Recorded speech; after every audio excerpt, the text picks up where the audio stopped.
अस्सलाम वालेकुम। Welcome to Skillers. मैं हूं आपके साथ मोहम्मद आज़म और आज हम स्टार्ट करने जा रहे हैं ग्राफिक्स कोर्स का फर्स्ट लेक्चर कि जिसमें आपको ग्राफिक्स के बारे में, ग्राफिक डिज़ाइनिंग के बारे में कंप्लीट इंट्रो दिया जाएगा और उसमें डिटेल में उसके जो पॉइंट्स हैं मेन मेन वो सारे आपको करवाए जाएंगे। अच्छा, ग्राफिक डिज़ाइनिंग में हम लोगों ने करना है first of all Adobe Illustrator, then हमने करना है एडोब फोटोशॉप और फिर हम करेंगे इन पेज। और एडोब इलस्ट्रेटर और एडोब फोटोशॉप ये दोनों एक ही कंपनी के सॉफ्टवेयर हैं। इलस्ट्रेटर के ऊपर जो काम है वो अलग तरह का होता है और फोटोशॉप के ऊपर जो काम है वो अलग तरह का होता है। अच्छा, ग्राफिक डिज़ाइनिंग करने से पहले ना आप लोगों को, सारे स्टूडेंट्स को ना, ये 4 पॉइंट्स जो मैं बता रहा हूँ ये आपको अपने माइंड में रखने हैं। अगर ये डिज़ाइनिंग में ये आपके 4 पॉइंट्स क्लियर हैं तो समझ ले कि आपका जो भी डिज़ाइन बनेगा बिल्कुल परफेक्ट होगा, वो गलत हो ही नहीं सकता। अगर इनमें से कोई एक भी पॉइंट आपका मिस है तो फिर समझ ले कि आपका डिज़ाइन गड़बड़ है, आपको उसे सेट करने की ज़रूरत है। जो पहला पॉइंट है हमारा वो ये है कि कलर स्कीम आप लोगों ने कैसी रखनी है। ठीक है, फर्स्ट जो है कलर स्कीम। अब कलर स्कीम मतलब क्या चीज़ है कि आपने अपना जो डिज़ाइन बनाना है उसमें आपने कलर कैसे रखने हैं, बैकग्राउंड का कलर कैसा रखना है, आपने उसमें टेक्स्ट का कलर कैसा रखना है, आपने उसमें आइकन्स का कलर कैसा रखना है, इसे आपने देखना है। फॉर एग्ज़ाम्पल कि मैं आपको यहाँ पे दिखाता हूँ कि ये हमारे पास है कवर पेज। अच्छा, ये हमारे पास बैकग्राउंड आ रहा है ब्लैक कलर का। तो अगर मैं इसके ऊपर ब्लैक कलर के ऊपर ना मैं ब्लैक कलर में ही लिख दूँ अपना नाम मिस्टर आज़म भुट्टा, मतलब मैं ब्लैक कलर का ही लिख दूँ, तो ये नज़र नहीं आएगा। हाँ, अगर मैं डार्क ब्लू लिखता हूँ तब वो नज़र आएगा लेकिन कोई अट्रैक्टिव नहीं होगा। तो हमने क्या करना है, अगर हमारा बैकग्राउंड डार्क है तो उसके ऊपर जो कंटेंट वगैरह होगा वो हमने लाइट रखना है, जो कि नज़र आए और अट्रैक्टिव हो। ऐसा कलर रखना है जो मतलब अट्रैक्टिव हो, अच्छा लगे। अब ये देखेंगे ब्लैक के ऊपर हमने ऑरेंज में हमने इस तरह का रखा हुआ है टेक्स्ट, तो ये अच्छा लग रहा है। तो आपने ऐसा ही कलर जो है सेट करना है। बैकग्राउंड अगर डार्क है तो ऊपर हमने जो टेक्स्ट लिखना है वो लाइट लिखना है। अगर बैकग्राउंड लाइट है तो टेक्स्ट हमें डार्क करना पड़ेगा। और आपको ये बताता चलूँ कि कोई भी डिज़ाइन होगा ना, आपका कोई पोस्ट है, कोई भी आपका डिज़ाइन है, कोई विजिटिंग कार्ड है, कोई लोगो है इस तरह का, तो उसमें ज़्यादा से ज़्यादा आपने 3 कलर यूज़ करने हैं, या अगर आपको ज़्यादा कलर यूज़ भी करने हैं तो हद आपने 4 यूज़ करना है बस। इससे ज़्यादा कलर जो है आपने यूज़ नहीं करने।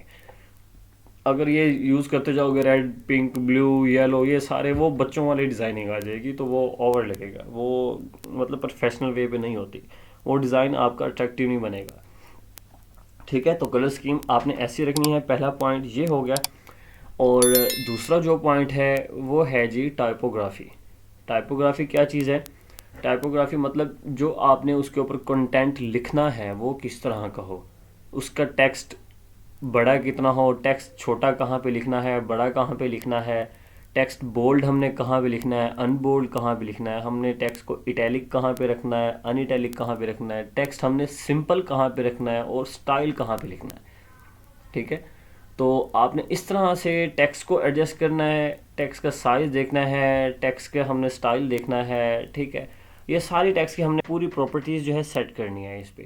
ठीक है, और आप ये माइंड में रखना है जो आपका मेन जो मतलब कंटेंट होगा ना, जो मेन आपका वर्ड होगा, फॉर एग्जांपल इसमें मिस्टर आज़म भुट्टा, ये मेरा नाम जो मतलब ये मेन है, मैंने इसे शो करवाना है ज़्यादा, तो आप क्या करोगे, इसे बोल्ड रखोगे और टेक्स्ट, इसका साइज़ जो है इस टेक्स्ट का बड़ा कर दोगे।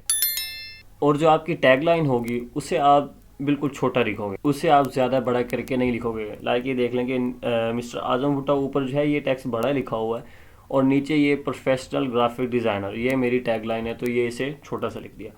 और यहाँ पे मेरी कॉन्टैक्ट डिटेल आ रही है, एड्रेस वगैरह आ रही है, ये मेरा बायोडाटा सारा आ रहा है, यहाँ पे कॉन्टैक्ट नंबर आ गया, ये मेरा जीमेल आ गया, ये एड्रेस वगैरह। तो अब ये देख लें कि इसे जो है मैंने बिल्कुल छोटा टेक्स्ट करके लिखा हुआ है, इसे बड़ा नहीं लिखो। अगर मैं इसे बड़ा करके लिख दूँ तो बुरा लगेगा। अगर ये मिस्टर आज़म भुट्टा है, इसे मैं बिल्कुल छोटा लिख दूँ, प्रोफेशनल ग्राफिक डिज़ाइनर को मैं बड़ा करके लिख दूँ, तो मतलब जो मेरा नाम है ना वो प्रोमिनेंट नहीं होगा, वो अच्छा नहीं लगेगा, टैगलाइन जो है वो इतनी बड़ी हो जाएगी, ओवर लग जाएगा। तो इस तरह से आपने टेक्स्ट भी रखना है।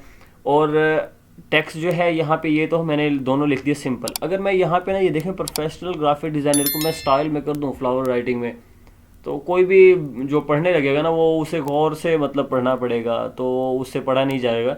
तो ऐसा हमने नहीं रखना, ठीक है। अब ये देख लें कि अगर कोई डॉक्टर जो है अपनी पोस्ट बनवाता है या विजिटिंग कार्ड, अपना बिजनेस कार्ड बनवाता है, तो उसके ऊपर जो है वो आपसे सिंपल सा टेक्स्ट लिखवाएगा, अपना नाम लिखवाएगा, नीचे जो उसकी डिग्री वगैरह होगी वो लिखवाएगा, और उसके अलावा बाकी जो डिटेल वगैरह है वो नहीं देगा, ठीक है। और जो भी टेक्स्ट लिखवाएगा ना वो सिंपल लिखवाएगा बस। जो प्रोफेशनल वे पे आप लोगों ने काम करना है वो सिंपल और अट्रैक्टिव करना है। और हाँ, डिज़ाइन का फ़र्क होता है। अगर आपको ऐसा कोई मतलब बिजनेसमैन का कोई काम मिला है, लाइक ऐसे समझ लें कि कोई बिल्डर है या कोई डॉक्टर है, ऐसे काम को आपने क्या करना है, बिल्कुल सिंपल करना है। हाँ, कोई आपको ब्यूटी पार्लर का काम मिल गया, या आपको ऐसे समझ लीजिए कोई कंसर्ट वगैरह हो गया, कोई ऐसे फंक्शन वगैरह हो गया, या लाइक समझ लीजिए कि कोई ब्रांड वगैरह की सेल लगी है, उसके रिलेटेड कोई डिज़ाइन वगैरह बनाना है, तो उसमें आप जो है टेक्स्ट को स्टाइल भी यूज़ कर सकते हो। उसमें आप कलर्स वगैरह भी ज़्यादा यूज़ कर सकते हो, रेड पिंक वगैरह ये सारे उसमें आप यूज़ कर सकते हो। तो डिज़ाइंस के मुताबिक भी आपने कलर स्कीम वगैरह और टाइपोग्राफी वगैरह आपने रखनी है, ठीक है। नेक्स्ट जो आपके पास तीसरा पॉइंट है वो है जी हमारे पास, जो तीसरा पॉइंट है हमारे पास वो है जी हमारे पास एडजस्टमेंट, ठीक है। अब एडजस्टमेंट क्या है, यहाँ पे मैं आपको दिखा देता हूँ एक पोस्ट, ये मैं आपको पोस्ट दिखा देता हूँ। अब ये आईएसपी की पोस्ट है। अब ये देखें कि आपको ना कस्टमर अपना अपना कंटेंट दे देगा, वो आपको पिक्चर भी दे देगा, और पोस्ट के ऊपर या जो जो डिज़ाइन जो आपने करना है उसके ऊपर जो जो डाटा लिखना है वो टोटली डाटा आपको सारा प्रोवाइड कर देगा। तो उसके बाद आपको ये कहेगा कि यार ये पोस्ट बनानी है आपने, तो आपको पोस्ट का साइज़ पता होना चाहिए। अब जो पोस्ट का साइज़ होगा वो ये पेज है 1080 बाई 1080 का, तो आपने इस पेज के ऊपर टोटल कंटेंट जो है वो फिट करना है, वो एडजस्ट करना है। अब आप मतलब सोचने बैठ जाओगे कि यार इतना सारा कंटेंट है और छोटे से पेज पे कैसे आएगा, तो ये आपने एडजस्ट करना है। वो आपको टोटल टेक्स्ट भी देगा कि ये चीज़ लिखनी है, आपको अपनी कंपनी का लोगो भी देगा, जो पिक्चर्स लगानी होगी वो भी देगा, कॉन्टैक्ट डिटेल वगैरह सारा कुछ देगा, आपने वो एडजस्ट करना है। अब ये देख लें कि यहाँ पे लोगो हमने यहाँ पे लगाया हुआ और पिक्चर हमने यहाँ पे दी हुई, ठीक है। और उसके अलावा ये जो उसने टेक्स्ट दिए, मेन जो टेक्स्ट है हमने ये देखें बड़ा लिखा हुआ है, ठीक है। और उसके बाद department of Urdu, BS Urdu वगैरह ये डिटेल हमने यहाँ पे दे दी, और ये यहाँ पे हमने दे दी डिटेल, और ये हमारे पास लोगो वगैरह यहाँ पे भी नीचे भी आ गए गवर्नमेंट वगैरह के, ठीक है। तो हमने इस तरह से एडजस्ट कर दिया। तो आपने इस तरह से अपने कंटेंट को एडजस्ट करना है कि डिज़ाइन जो है आपका अच्छा और अट्रैक्टिव बने, ठीक है। ये हमारा पॉइंट है तीसरा, एडजस्टमेंट वाला। और चौथा पॉइंट है हमारा अलाइनमेंट। अब आपने ना डिज़ाइन कंप्लीट बना लिया, कस्टमर ने आपको कलर स्कीम भी बता दी और उसने आपको कंटेंट भी प्रोवाइड कर दिया, आपने टाइपोग्राफी वगैरह हर चीज़ सेट कर लिया, आपने डिज़ाइन बना लिया सारा कुछ। उसके बाद आपने डिज़ाइन बनाने के बाद डिज़ाइन एक्सपोर्ट करने से पहले आपने ये देखना है कि आपने जो जो कंटेंट लिखा है, जो जो कंटेंट ऐड किया है वो सारा का सारा अलाइन है, वो सारा का सारा अलाइनमेंट में है या नहीं है, मतलब उसका एक सीक्वेंस है या नहीं। अब ये देख लें कि यहाँ पे आपके पास बीएस उर्दू और ये सारा कुछ लिखो। अब ये देखेंगे यहाँ पे एक बिल्कुल सीक्वेंस आ रहा है इनका, तो ये ऐसा सीक्वेंस होना चाहिए। मैं आपको और पोस्ट दिखाता हूँ।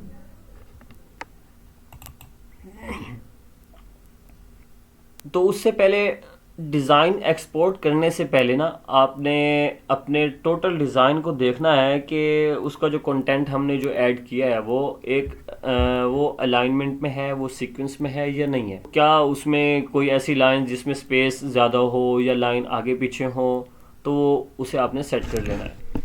अभी देख लें कि यहाँ पे ये हमारे पास ये पॉइंट्स फीचर्स वगैरह इसके जो लिखे हुए हैं, अभी देख लें कि बिल्कुल सीक्वेंस में है। अगर मैं इसमें ये फर्स्ट पॉइंट मेरा यहाँ पे दिया हुआ है, दूसरे को मैं यहाँ पे लगा दूँ और तीसरे को मैं यहाँ पे कर दूँ और इसे मैं और पीछे कर दूँ, इसे नीचे कर दूँ, तो क्या है इनके दरमियान जो है सीक्वेंस ख़राब हो जाएगा। तो क्या करना है, आपने एक सीक्वेंस रखना है। आपने इनके दरमियान ये देखें स्पेस आ रही है, ये गैप आ रहा है, बिल्कुल इक्वल है, सेम है सब में, किसी में स्पेस ज़्यादा हो, किसी में कम हो, कोई लाइन आगे पीछे हो, तो ये अलाइनमेंट जो है आपने लाजमी चेक करनी है।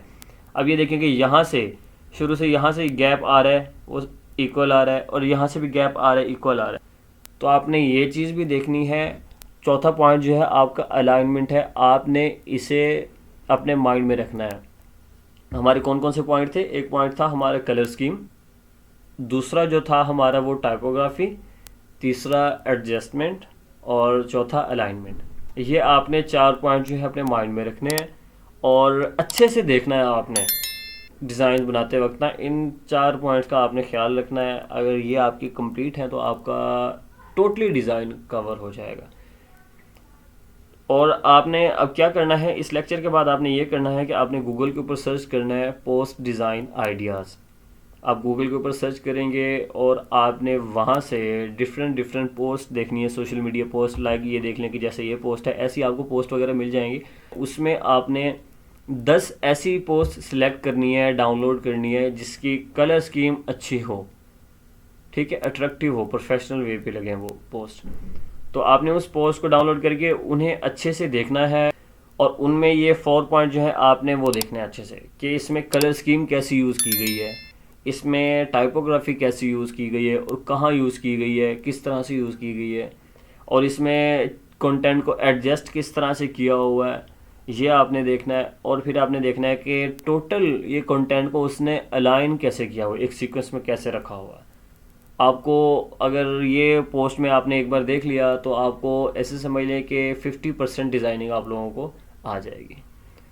आज के लिए इतना ही, मिलते हैं नेक्स्ट वीडियो में, तब तक के लिए अल्लाह हाफिज़।